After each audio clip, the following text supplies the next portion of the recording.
এই দাদু নাকি পিটিয়ে লাল করবে, ইনি বলছেন পিটিয়ে লাল করবেন, শুধু কুকুরদেরকে খেতে দেওয়া হচ্ছে বলে উনি পিটিয়ে লাল করবেন। কতগুলো অসভ্য পাড়া, একটা অসভ্য লোকজন। পথকুকুরদের খাওয়াতে গিয়ে শুক্রবার রাতে আক্রান্তের শিকার হতে হলো টেলিভিশনের জনপ্রিয় দুই অভিনেতাকে। ইন্দ্রনীল এবং সায়ন্তনী এই মুহূর্তে আমাদের সঙ্গে রয়েছে। আগে জানি কেমন আছো তোমরা এবং কতটা ভয়ে আছো? এখন মানে আপাতত আমি নাম হয়ে গেছি, মানে হ্যাঁ, এতটা মানে শারীরিক পেন হয়ে হচ্ছে এবং মানে এতটা ভয়ও পেয়ে গেছিলাম। আমি তো ভয় পেয়েছিলাম ওখানের থেকে বেশি যে ওর না কিছু হয়ে যায় আর আমার আমার না আরেকটা সেকেন্ড স্ট্রোক হয়, কারণ এতটা এক্সাইটমেন্ট, এতটা স্ট্রেস নেওয়ার আমার কথা ছিল না। মানে ফিজিক্যালি, মানে আমি জাস্ট আর মেন্টালি ফিজিক্যালি মানে আমি জাস্ট মানে শেষ যাকে বলে, মানে মুখ থেকে কথাও যে বলবো সেটারও আর ক্ষমতা আমার নেই আর কি। আর এতটাই শকিং পুরো ব্যাপারটা, মানে আই এম কমপ্লিটলি শকড। এবং আমার তো ওই নাকে লেগেছে, ভেতরে ইঞ্জুরি হয়েছে, কি ভাগ্যিস এক্সরেতে বেরিয়েছে, হাড়ে কিছু হয়নি। বাট এখনো মাঝে মাঝে ওই এক্সট্রা টান দিতে হচ্ছে, মানে একটু কোথাও গিয়ে ব্লক হয়ে যাচ্ছে বা এই চশমাটা নিচে হয়ে গেলে একটু লাগছে। তো এই জিনিসগুলো হচ্ছে, হাত কেটেছে, শরীরে এরকম কিলচর ঘুষিলাতি পড়েছে, সেই যন্ত্রণা আছে। তো আপাতত রিকভারিং। তবে এটা আমি বলবো যে আমি মানে এটার একটা সুরাহা হলে আমি মন থেকে অ্যাটলিস্ট খুব শান্তি পাবো আর কি। ফেসবুক লাইভে অনেকেই দেখেছেন কি ঘটনা ঘটেছিল। ঘটনার সূত্রপাত কোন এলাকা এবং ঠিক কি হয়েছিল? এলাকা হচ্ছে রাজডাঙ্গা, রবীন্দ্র উদ্যান, রবীন্দ্র উদ্যান, রাজডাঙ্গা সহমত club 176, Rajdanga gold park, Kolkata 107। এবং উল্টো দিকের যে বিল্ডিং এ যারা নিজেরাই বলছেন যে আমরা এখানেই থাকি, তার একজন হচ্ছে একটি নাম্বার হচ্ছে 193 শান্তিপল্লী, আর আরেকটি বিল্ডিং এর নাম্বার হচ্ছে 298 শান্তিপল্লী। এবং আরো আরো বিল্ডিং আছে, সেগুলো আমরা খুব একটা মানে ইয়ে করতে পারিনি, সেই মুহূর্তে রেজিস্টার করতে পারিনি।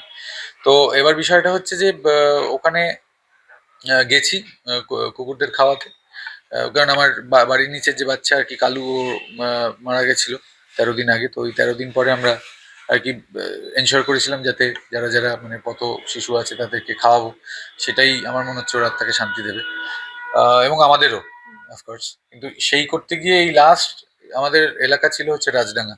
তো রাজডাঙ্গায় ওখানে গিয়ে খাওয়াতে গিয়ে কিছু দেখছি বয়স্ক লোকজন বেরিয়ে আসছে একটা ক্লাব থেকে।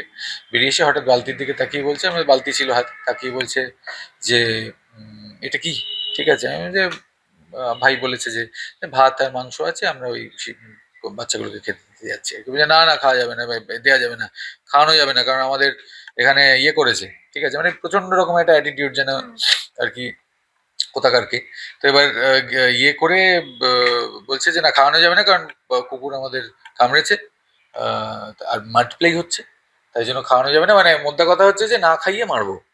ঠিক আছে, তারপরে ও যখন বলেছে যে আর কি মাল্টিপ্লাই হচ্ছে যখন, তো নিউটার করিয়ে দিন, আমি নাম্বার দিচ্ছি। তখন বলেছেন ঠিক আছে দিন। তারপরে যেই নাম্বার দিতে গেছে বলছে না না, দরকার নেই আর কি। ঠিক আছে, মানে ওনাদের জন্য একটা বেশি দায়িত্ব হয়ে যাবে, যেটা বুঝতে পারলাম। মানে পাশ থেকে একজন প্রম্পট করলো, নিয়ে বুঝলাম যে পুরো ইউটার্ন হয়ে গেল বিষয়টা।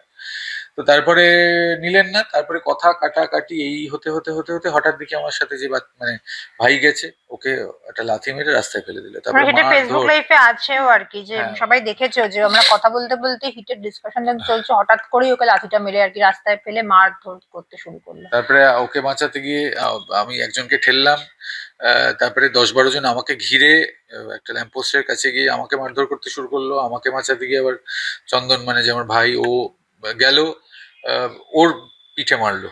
ঠিক আছে, সজোরে পিঠে মেরে তারপরে তো কিছু মহিলা ওখানে এসে বলবো যে রীতিমতো রেস্কিউ করলো।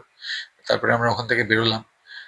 বাট মানে একটাই জিনিস মনে হচ্ছে যে এইটা এই বয়সের এবং এই ক্যাটেগরির লোকজন, আমি বলবো যে এই এত, যেটা দেখে মনে হচ্ছে যে এত এলিট ক্যাটেগরি এবং শিক্ষিত বা ইয়ে, সবটাই যেন মিথ্যে হয়ে গেল। সবটাই মনে হলো যে পেলে দর্শনদারি ফির গুণবিচারির পুরো অপোজিট হয়ে গেল আর কি। মানে দর্শনদারি যা দেখছি, মানে বাকিটা উল্টো পুরো।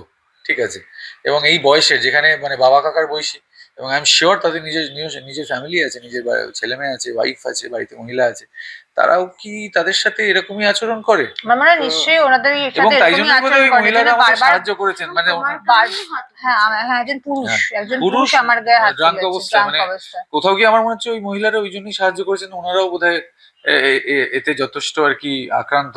আমি মাঝে জানি না মাঝেই এনারা আক্রান্ত। যদি আমার গায়ে যেমন হাত তুলেছেন বাড়ির বউকে এরকম ভাবে ট্রিট করে কিনা আই ডোন্ট নো, আমার দেখার আমি দরকার শিওর নেই। এরকমই করেন, কিন্তু দেন এই যে হয়তো কথাটা বলছিলেন নিজের বাপ আর কি। মাকে খেতে দিস না, কুত্তার বাচ্চাদেরকে খাওয়াতে এসেছিস, আমার মনে হয় ওনাদের সাথে ওনারা এই সিচুয়েশনের মধ্যেই রয়েছে, তাই জন্য ওনাদের মনে হয়েছে আসলে ওনাদের শিক্ষা মনে হয় নিজেদের সন্তানকে ঠিক করে দিতে পারেনি, তাই জন্য ওনাদের এরকম ধরনের ধ্যান ধারণা।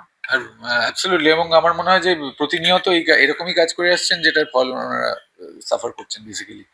আমার মনে হয় কারণ এরকম মেন্টালিটি হঠাৎ করে তৈরি হয় না, মানে এটা আমার মনে হয় ইনবিল্ট একটা ব্যাপার থাকে। তো সেই ক্ষেত্রে আমি বলবো এটাই অবাক লাগছে এবং খুব ডিস্টার্ব লাগছে যে যাদেরকে আমরা ছোটবেলা থেকে মানে এটাই শিক্ষা পেয়ে এসেছি যে যারা বয়সে বড় তাদেরকে রেসপেক্ট করো, ঠিক আছে, খুব সিম্পল কথা।